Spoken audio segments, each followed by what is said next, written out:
네, 안녕하세요. 이쌤입니다. 자, 오늘은 구름과 강수 두 번째 시간 들어가 보도록 하겠습니다. 자, 가장 먼저 우리 상대 습도라는 개념부터 살펴보도록 할게요. 이 습도라는 거는 이제 공기가 건조한지 습한지 그 정도를 나타내는 개념이 되겠는데요. 이 공기가 최대로 포함할 수 있는 수증기량, 우리 지난 시간에 공부했습니다. 포화 수증기량이죠. 그 포화 수증기량에서 실제적으로 수증기가 얼마나 채워져 있는지를 나타내는 개념이다라고 생각하시면 되겠습니다. 그래서 어떻게 구해요? 포화 수증기량을 우리가 알잖아요. 그죠? 온도에 따라 달라집니다. 이 포화 수증기량 분의 실제로 가지고 있는 수증기량, 이 비율이 된다는 거예요. 얼마나 차지하고 있는지 곱하기 100 해서 우리가 퍼센트 백분율로 나타내게 됩니다. 자, 그래서 포화 수증기량 곡선상 우리 그때 했었잖아요. 포화 수증기량 곡선 기온에 따라 여기가 기온이가 아니라 여기가 기온이겠죠. 기온에 따라 포화 수증기량 증가하는 모습을 봤는데 이 곡선 상에 있다는 건 이 곡선 위에 있다는 거예요. 이 곡선 위에 있는 모든 공기는 포화 상태일 거잖아요. 포화 상태이기 때문에 얘네 둘이 같을 거란 말이에요. 그래서 100%가 되겠다라고 볼 수가 있겠습니다. 자, 그래서 바로 이 포화 상태라는 것은 현재 기온이 이슬점이라는 것이죠. 이 표현들 좀 잘 알아두시면 좋겠어요. 이 문제들 좀 어렵게 내면 헷갈릴 때가 있는데 이 개념만 잘 알고 계셔도 어렵게 꼬아놓은 문제들을 잘 풀어내실 수가 있을 거예요. 포화 상태라는 것은 현재 기온이 딱 어때? 이슬점이다 라는 거고 실제 수증기량과 포화 수증기량이 어떻겠어요? 같다. 이렇게 딱 기억하고 계시면 되겠습니다. 자, 두 번째 상대 습도의 변화인데요. 이 상대 습도가 높으려면은 어떻게 돼야 되겠어요? 실제 수증기량이 많아져야 되겠죠? 그리고 포화 수증기량은 감소해야, 그죠? 분모가 감소해야 이 값이 커질 거 아니에요? 그래서 수증기량이 어떨수록 많을수록 습도가 높아질 거고요. 포화 수증기량이 낮아져야 되는데 이거 누가 결정해요? 기온이 결정하잖아요. 그래서 기온이 낮을수록 이 포화 수증기량이 감소하면서 상대 습도는 올라갈 것이다 라고 보시면 되겠습니다. 자, 기온이 일정할 때는, 자, 기온이 일정하다는 건 무슨 말이죠? 얘가 일정하다는 소리예요. 그럴 때는 실제 수증기량이 많을수록 상대 습도가 높아질 거고요. 자, 반대로 수증기량, 자, 얘가 일정하다면 얘가 작아져야 상대 습도가 높아지잖아요. 얘가 작아지려면 기온이 낮아야 된다라는 겁니다. 자, 그래서 상대 습도에 영향을 주는 요인 두 가지는 실제 수증기량 그리고 기온이 되겠죠. 얘를 기온이 결정하는 거니까요. 이렇게 정리해 주시면 되겠습니다. 자, 그럼 다음 장 넘어가 보도록 할게요. 자, 맑은 날인 거 확인하셔야 돼. 이게 맑은 날에만 이런 개형으로 그래프가 나올 거기 때문입니다. 하루 동안 기온, 상대 습도, 이슬점의 변화를 알아보자. 자, 그러면 일단요, 우리가 기온 그래프를 한번 그려보도록 할게요. 자, 기온은 이제 아침에 살짝 낮습니다. 한 요 정도 요렇게 이제 아침에는 온도가 좀 낮다가 이제 6시 해 뜨면 이제 기온이 올라갈 거예요. 그리고 오후 2시쯤에 최대치를 찍게 될 겁니다. 이런 식으로 상승했다가 내려가는 형태로 기온이 나타나게 될 거예요. 기온. 자, 그 다음에 이제 상대 습도를 그려볼 건데요. 여러분 상대 습도 아까 어떻게 나타냈지? 상대 습도는 포화 수증기량 분의 실제 수증기량인데 그 포화 수증기량을 기온이 결정하잖아요. 그래서 기온이 높아지면 포화 수증기량이 많아져서 상대 습도는 낮아지기 때문에 얘네들은 서로 반대로 나타나 줘야 됩니다. 그래서 이런 식으로 거꾸로 이렇게 이제 내려갔으니까 얘는 이제 올라가야 돼요. 이렇게 살짝 올라가요. 습도가. 그 다음에 어떻습니까? 여기 제일 최고점에서 얘는 최저점을 찍겠죠. 최저점을 찍고 이런 식으로 상대 습도가 나타나게 됩니다. 자, 그래서 이렇게 반대로 나타난다는 거 알고 계시고요. 자, 그 다음에 이제 이슬점 한번 해볼게요. 자, 이슬점은 누가 결정한다 그랬죠? 기온의 영향을 받지 않습니다. 실제 수증기량이 얘한테 영향을 주는 거잖아요. 근데 이슬점은 수증기량이 거의 하루 종일 일정하기 때문에 하루 동안 거의 일정하다. 변화가 별로 없습니다. 그래서 뭐 요 정도로 이렇게 나타내 볼 수가 있어요.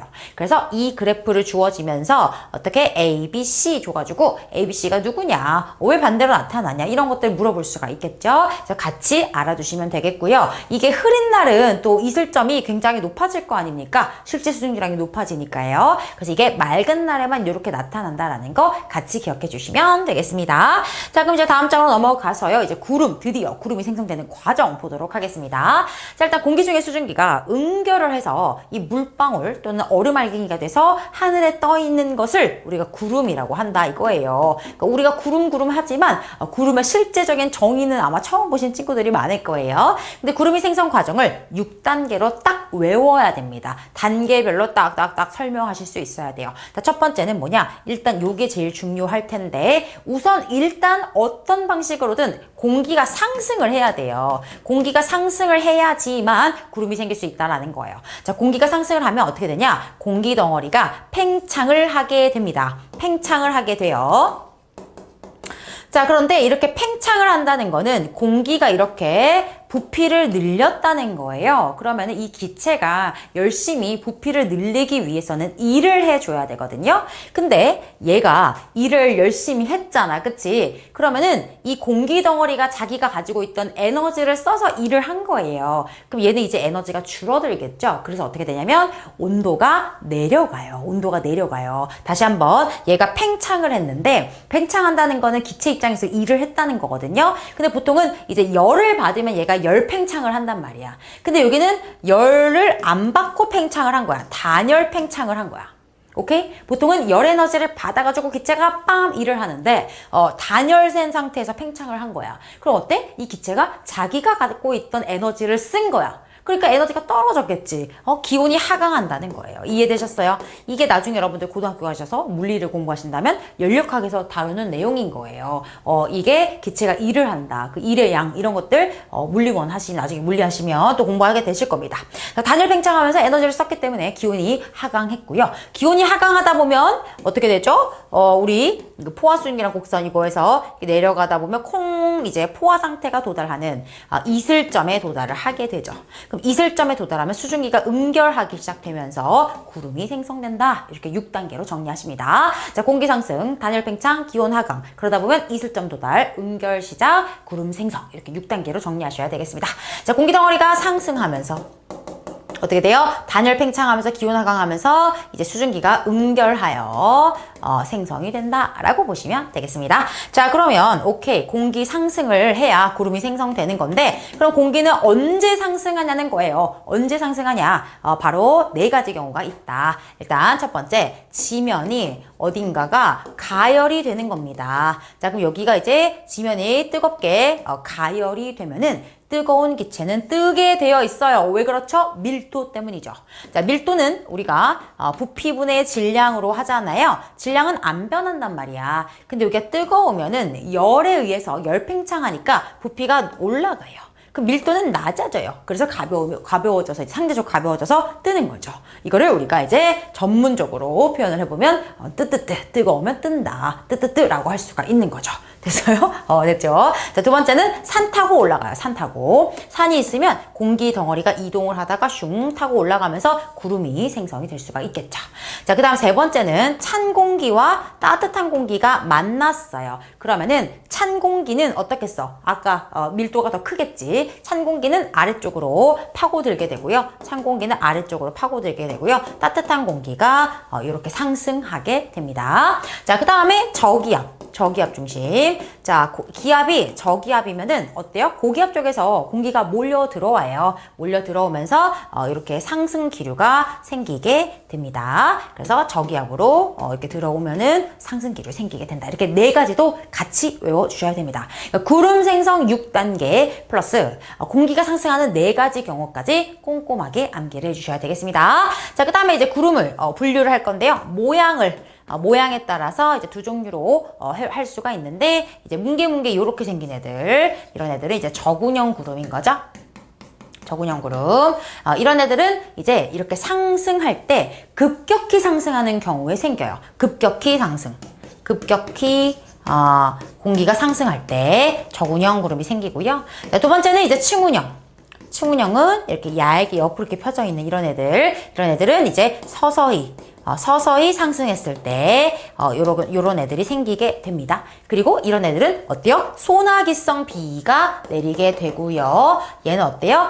이렇게 잔잔하게 오래 넓은 지역에 오랫동안 오는 가랑비 같은 거 있죠? 그리고 넓게 넓은 영역에 지속적으로 내리는 비가 내리게 된다. 이 정도 차이를 알아두시면 되겠습니다. 자, 그래서 이제 구름이 생성되는 4가지 경우까지 살펴봤고요. 다음으로 이제 넘어가셔서 강수 이론 가보도록 하겠습니다. 자, 구름에서 지표로 떨어지는 비나 눈을 우리가 강수라고 하는데, 이 구름 입자가 빗방울로 성장, 크기가 커진다는 얘기예요. 그렇게 되면 이제 중력을 받아서 비나 눈이 돼서 이제 내리게 됩니다. 구름 입자는 너무 작기 때문에 이 중력의 영향을 잘 못 받아요. 질량이 너무 작으니까. 그래서 얘가 한 개 빗방울을 만들려면 몇 개 모여야 돼요? 100개요? 아니요. 100만 개가 모여야 돼요. 엄청 많이 모여야 되겠죠. 그래서 빗방울로 성장을 하면 이제 중력을 받아서 아래로 떨어지게 된다라는 겁니다. 자, 강수 이론은 우리가 2가지를 공부할 건데요. 이거 비교하거나 둘 중에 하나가 시험에 나오는 경우 많기 때문에 반드시 꼼꼼하게 전부 다 이해하고 암기해 주셔야 됩니다. 자, 첫 번째는 병합설이에요. 병합설은 말 그대로 이 물방울들이 병합을 해서 충분히 커지면 중력받아서 떨어진다. 그거예요. 근데 이 병합설은 보시면 0도씨보다 아래쪽이죠. 이게 위로 올라갈수록 기온이 낮아지잖아. 그러니까 0도씨보다 아래쪽이면 여긴 상온이란 얘기야. 상온이란 얘기. 그러니까 얼지 않는다는 얘기예요.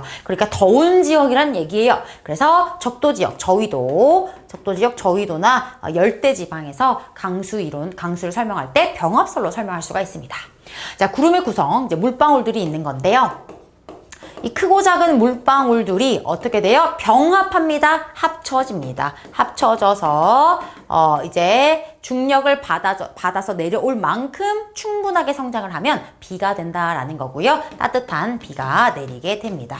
얘는 별로 별게 없어요. 그래서 그냥 이 구름에서 물방울들끼리 지들끼리 뭉쳐가지고 중력을 받은 만큼 성장하면 그냥 비로 내린다. 따뜻한 비가 내린다. 영도보다 상온에서 더 높은 온도에서 일어나는 강수 활동이다라고 보시면 되겠죠. 근데 이제 문제는 얘가 조금 복잡해요. 자, 빙정성입니다. 자, 빙정설은 일단 빙정이잖아. 그치? 얼음 빙자잖아. 얼음이 얼 겁니다. 그래서 얘는 중위도나 또는 고위도 지역이겠죠. 자, 여기서는 구름의 구성이 물방울만 있는 게 아니라 이제 얼음알갱이들이 같이 있어요. 얼음알갱이들이. 이렇게요. 얼음알갱이들이 있고, 지금 보시면 0도보다 더 낮은 온도까지 내려가기 때문에 여기 이제 얼음알갱이들, 빙정이라고 하는데 얼음알갱이들이 있습니다. 자, 그리고 여기서 이제 신기한 게 0도에서 마이너스 40도면은 이제 영하의 온도니까 물방울들이 얼어야 되잖아요. 근데 물방울들이 얼지 않은 상태로 존재를 할 수가 있어요. 그런 애들 뭐라 부르냐면 이런 애들을 과하게 냉각된 과냉각 물방울이라고 부른단 말이에요. 0에서 마이너스 40도 사이에 영하인데도 불구하고 아직 얼지 않은 과냉각 물방울들이 존재합니다. 그럼 이 과냉각 물방울에서 띵띵띵띵띵띵띵띵 수증기가 증발을 해요. 증발해가지고 어디 가서 붙어요? 이 얼음알갱이 빙정에 가서 붙어요. 그럼 이 빙정이 점점 커지겠죠? 그럼 중력을 받아서 떨어질 만큼 성장하면 내리는 거예요. 그게 바로 뭐야? 이 구름 속 얼음알갱이에 과냉각 물방울에서 증발한 수증기가 달라붙어서 이제 빙정을 만드는 거예요. 눈을 만드는 거예요. 눈을. 이해되셨을까요? 그래서 이제 꽤 커지면 눈으로 내리게 된다. 이게 바로 빙정설입니다. 다시 한번 0에서 마이너스 40도 구간에 과냉각 물방울이 있는데 여기서 증발한 수증기가 얼음알갱이에 가서 달라붙어서 내리면 눈이 된다. 근데 내리다가 녹았어. 그러면 뭐가 돼요? 차가운 비가 된다. 이렇게 설명을 할 수가 있겠습니다. 그래서 강수이론 우리가 병합설과 빙정설까지 살펴보았고요. 꼼꼼하게 공부하셔서 얘는 특징들 굉장히 자세하게 물어볼 수 있기 때문에 암기 좀 해주셔야 되겠습니다. 자, 오늘 강의 여기까지고요. 쌤이랑 또 다음 영상에서 다시 만나도록 하겠습니다. 고생하셨습니다.